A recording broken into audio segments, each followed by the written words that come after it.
ഇതിനെന്താണ് ഇങ്ങനെ ജിമ്മിൽ യോഗ തുടങ്ങണമെന്നൊരു തീരുമാനം എടുത്ത എന്താണ്?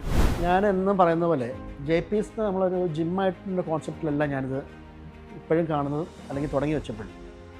നമ്മളിതൊരു one stop solution for all health എന്നുള്ളതാണ് ഈ JPs എന്ന് പറഞ്ഞൊരു കോൺസെപ്റ്റ് ഞാൻ കൊണ്ടുപോകുന്നത്.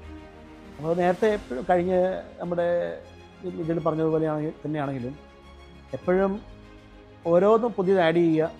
ഞാൻ നേരത്തെ പറഞ്ഞ പോലെ ഇപ്പം നമ്മുടെ ട്രെയിനേഴ്സിൻ്റെ സപ്പോർട്ട്, യോഗയിൽ ജയശ്രീയുടെ സപ്പോർട്ട്, മാർഷൽ ആർട്സിൽ സോജൻ്റെ സപ്പോർട്ട്, അത് അങ്ങനെ പിന്നെ അടുത്തത് നമ്മൾ ഇനി ചിലപ്പം വേറെ എന്തെങ്കിലും സ്പോർട്സ് ഇവൻറ്റ്സ് കൊണ്ടുവരും. അപ്പം അതിനെ പറ്റിയ മാസ്റ്റേഴ്സിനെ കൊണ്ടുവരും. അപ്പം അതൊക്കെയാണ് നമ്മൾ ആ ഒരു കോൺസെപ്റ്റ് നമ്മൾ കൊണ്ടുപോകുന്നത്. ഒരു ബാച്ചായിട്ട് തുടങ്ങിയ നമ്മുടെ യോഗ ഇപ്പോൾ 2 ബാച്ചായി. അപ്പം ഇനി ഫ്യൂച്ചർ പ്ലാൻ എന്താണ്? ഇപ്പം നമ്മൾ വളരെ ലിമിറ്റഡ് സ്പേസിലാണ് നമ്മളിത് മുമ്പോട്ട് കൊണ്ടുപോകുന്നത്. പക്ഷേ നമ്മളടുത്ത് യോഗ സ്റ്റുഡിയോ ആയിട്ട് തന്നെ നമ്മൾ ഡെവലപ്പ് ചെയ്യാനുള്ള യാത്രയിലാണ്. അതിന് മുന്നോടിയായിട്ടാണ് നമ്മളിപ്പം നമ്മുടെ ലോഗോ പ്രദർശനം കഴിഞ്ഞതും ഇപ്പം അതിനുള്ള ജേഴ്സിയും പിന്നെ യോഗ ഡേയ്ക്ക് നമ്മൾ അതിൻ്റെ ഒരു ഫംഗ്ഷൻ നടത്തുന്നതും അതെല്ലാം ഇത് നമ്മുടേതായ ഒരു ഫസ്റ്റ് സ്റ്റെപ്പാണ് ഇതിലോട്ടുള്ളത്. നമുക്ക് എല്ലാത്തിലും ഒരു മെൻ്റൽ സാറ്റിസ്ഫാക്ഷൻ ഉണ്ട് എല്ലാ കാര്യങ്ങളിലും.